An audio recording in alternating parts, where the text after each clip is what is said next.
Hola a todos y bienvenidos a Camino al Regreso. En esta ocasión queremos compartirles la traducción de un muy interesante video donde una psicóloga nos comparte un mensaje muy importante al respecto de las llamas gemelas. Si esta es la primera vez que llegas al canal, te recomendamos suscribirte, activar la campanita para que no te pierdas ninguna notificación, así como visitar nuestro blog que se encuentra en www.caminoalregreso.org, al cual también puedes suscribirte. Tenemos mucha información del tema de las llamas y almas gemelas que puedes encontrar en el blog al hacer clic en la etiqueta del menú que se encuentra a la derecha. En este canal hemos hablado bastante del tema de las llamas gemelas, así como he compartido también mi experiencia personal al respecto. Para los que no me conocen, mi nombre es Arela y compartí mi testimonio de lo que viví hace unos años cuando estuve de lleno en la nueva era y muy involucrada con el tema de almas y llamas gemelas y las creencias en vidas pasadas. Después de ver este video, me gustaría invitarte a que veas mi testimonio, el cual dejaré referenciado en la descripción de este video, porque creo que te puede ser de mucho interés si estás pasando por una situación relacionada con las llamas y almas gemelas. Para no alargar demasiado esta introducción, pasemos directamente al video traducido de esta psicóloga, que nos tiene un mensaje de mucha importancia sobre el tema de las llamas gemelas. Te pedimos que lo escuches con mucha atención.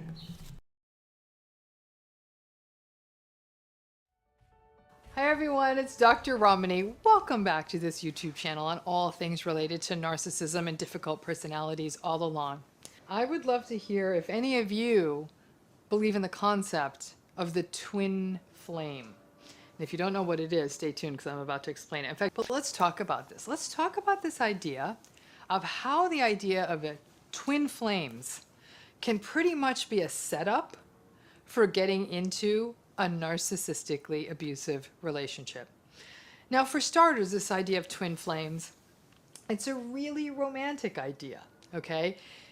The idea of the twin flame is this idea that souls split into two pieces. Plato actually posited something along the lines that people, I think, are born with 4 legs and 4 arms, and then this splits into 2 beings, and your life becomes about finding that twin mirror soul. Basically, the belief is that half your soul is out there walking somewhere, and your life's quest is go find it back. Now, I always wondered about this too. Apparently, the number 1111, you know, like on the clock, 1111, everyone's like, you got to make a wish. It has relevance to this, and I actually made the notes for this video on November 11th. On that day, I wrote it. And I read as much as I could about 1111 and twin flames, and the more I read about it, actually, I'll be honest with you, I got shudders, the more chilling it became to me.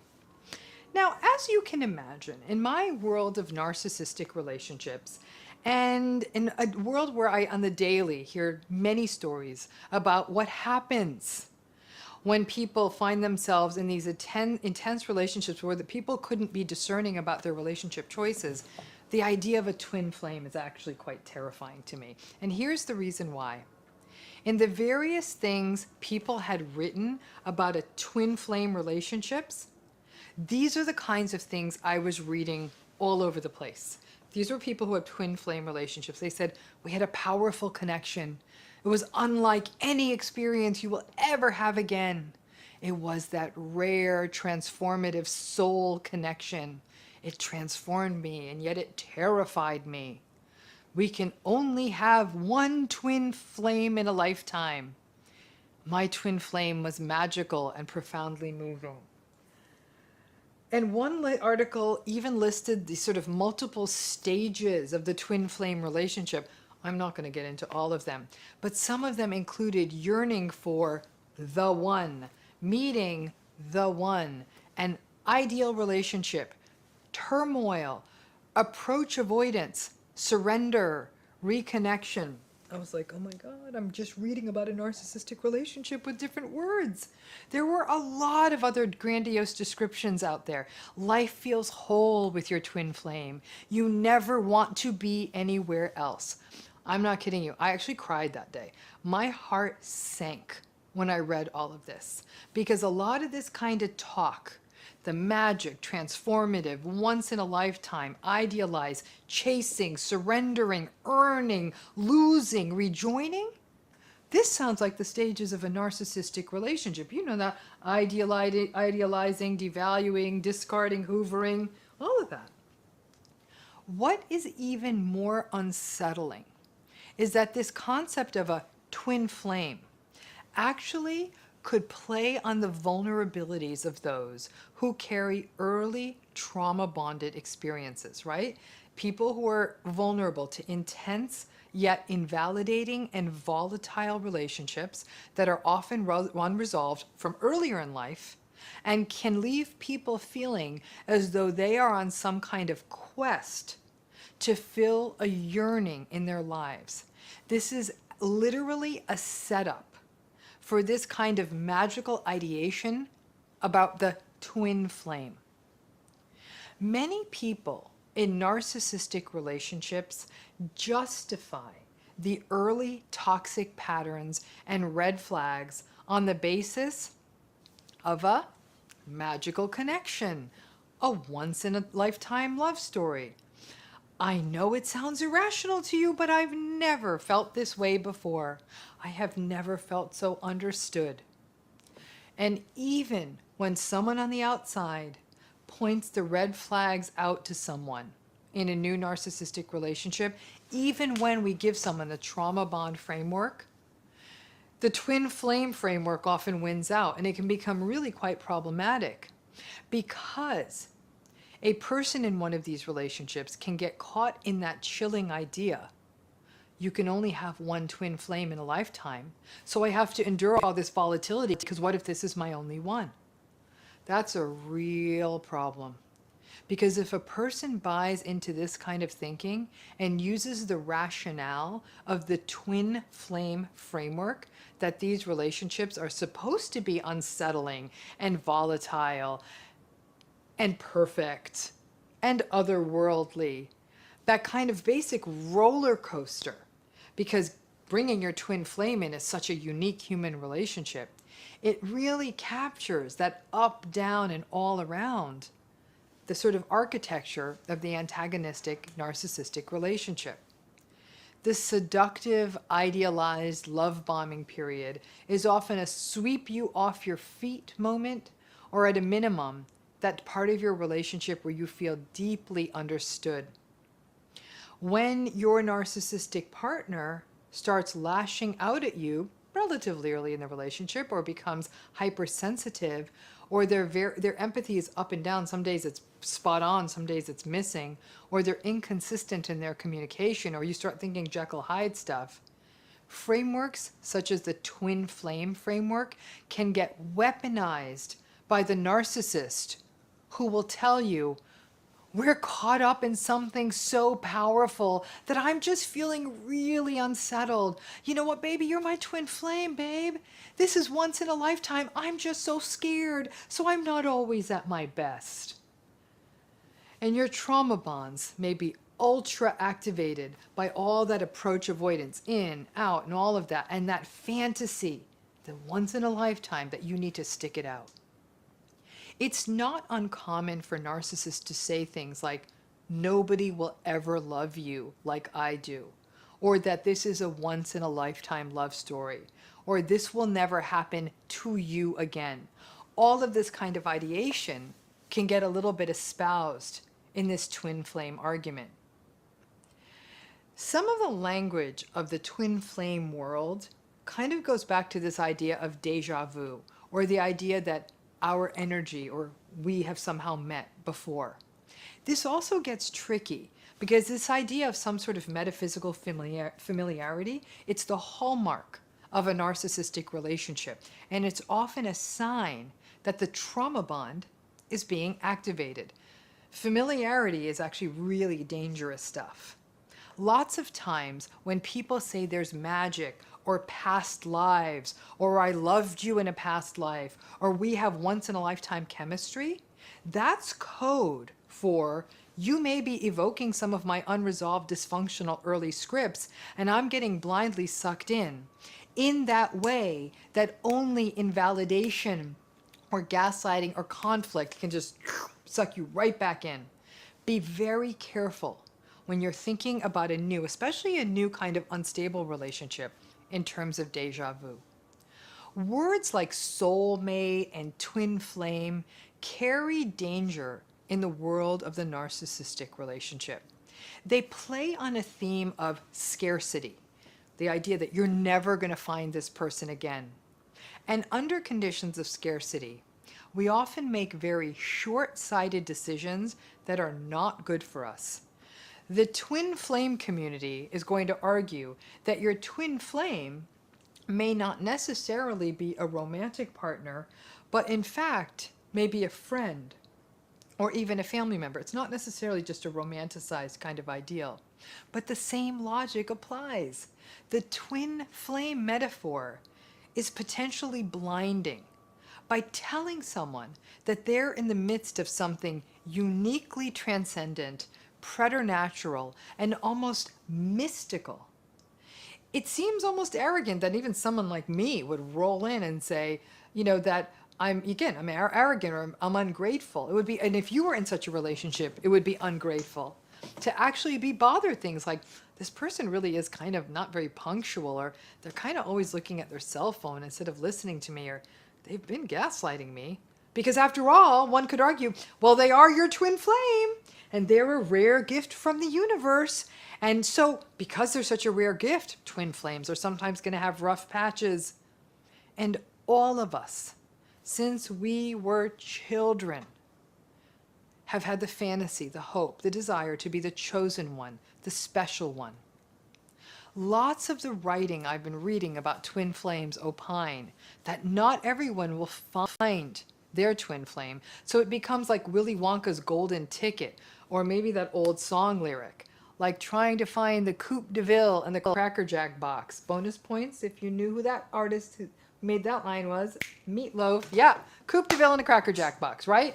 We want to be the one who finds the prize. We want to be the special one, the golden ticket. We want to be the one who goes into the chocolate factory. We want that sense of specialness that plays into our hope that we are the one who gets to have the magical twin flame experience, or any other magical experience. And there is another big danger to this. The idea of the twin flame is to find this missing part of yourself, the other part of you that sort of is aimlessly wandering around the world just like you. From an existential perspective, there's a real problem with looking outside of yourself or to another person to complete you. That's a very dangerous paradigm. Because honestly, that's sort of part of the general philosophy here, that you and this other person add up to one flame, which could imply that there's something lacking in your life until this person comes along. Good mental health is when a person feels a sense of wholeness and completeness within themselves. To spend a lifetime on a grail quest for that other part of your soul is a precarious quest. You got to remember, you're whole within yourself. If you meet someone in your life that complements that, then great. But any sort of love model out there that has you looking for something or someone to complete you, that raises the stakes and the vulnerability to making those justifications that can presage a toxic relationship and are a classic part of cognitive dissonance. I know some of you listening to this today think I'm horribly cynical. You might even think worse things about me, and that's fine.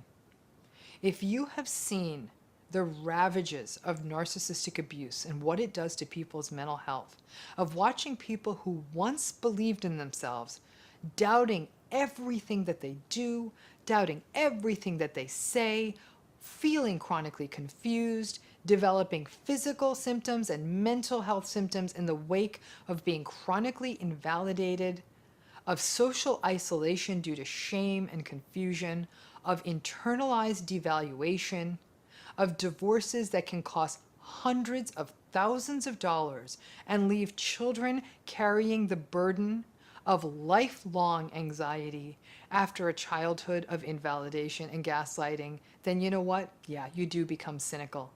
And when I hear these kinds of metaphysical meanderings about magical relationships or a romanticization of volatility, I see the danger of a framework that all but excuses bad behavior in a relationship in the name of a once-in-a-lifetime platonic ideal.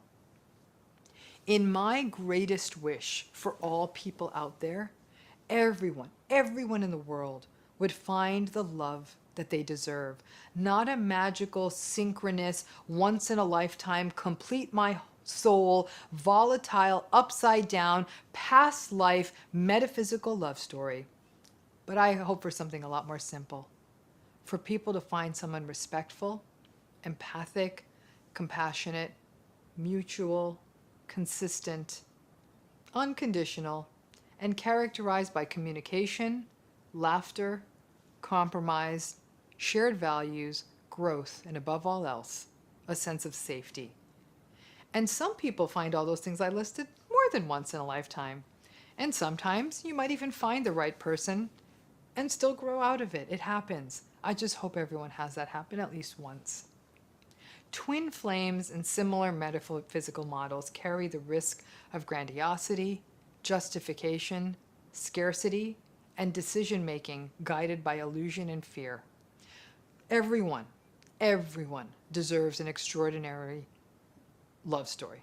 Just don't let it burn you down. Some of the folks who write about twin flames will say, oh, sometimes what we're really trying to say is you need to become your whole self. And once you become your whole self, then the twin flame can happen to you. Trying to sort of build up the model of, no, it's not about completing yourself with someone else, even though that's what a lot of it says, but you need to become whole yourself. Whole, not whole, half whole, 10 times whole. Volatile relationships are simply not healthy. Again, careful of those twin flames. And as your mama always tells you, don't play with fire. Thanks again. Quisimos dejar sobre la mesa lo que esta reconocida psicóloga menciona con mucha certeza al respecto de la creencia en llamas gemelas, porque este es un tema que de manera directa y personal vivimos muchos de los que formamos ahora parte de esta comunidad de Camino al Regreso. Vidas destruidas por la creencia de las personas de que cierto hombre o mujer es su llama gemela, relaciones de adulterio justificándose con estas creencias, y gurús y personas en internet vendiendo cursos, sanaciones, terapias y lecturas psíquicas relacionadas con las llamas gemelas. Esto es algo que al menos yo personalmente viví y me siento con el compromiso de exponer. Así como tú, yo creía ciegamente en estas ideas, pero así como yo, puedes desprogramar y sanar antes de que tu vida tenga un impacto negativo. Todos merecemos el amor verdadero, pero debes preguntarte si estos conceptos de la nueva era te están llevando por un camino destructivo, hacia una secta, o incluso si tales ideas de un alma partida a la mitad son siquiera ciertas. No sería agradable al final de tu vida enterarte que viviste una mentira. La relación adecuada, la relación verdaderamente divina, solo se basa en encontrar a una persona que te ame como Dios te ama. No tiene más condiciones, ni detalles, ni necesita sanaciones, ni lecturas psíquicas. Busca a alguien que tenga a Dios consigo y no te equivocarás. Si esa persona no te trata como Dios te trataría, esa persona no es tu pareja. De nuevo te invitamos a suscribirte a este canal y a nuestro blog, así como a leer toda la información que tenemos allí sobre este tema. Bendiciones y nos escucharemos en el siguiente video.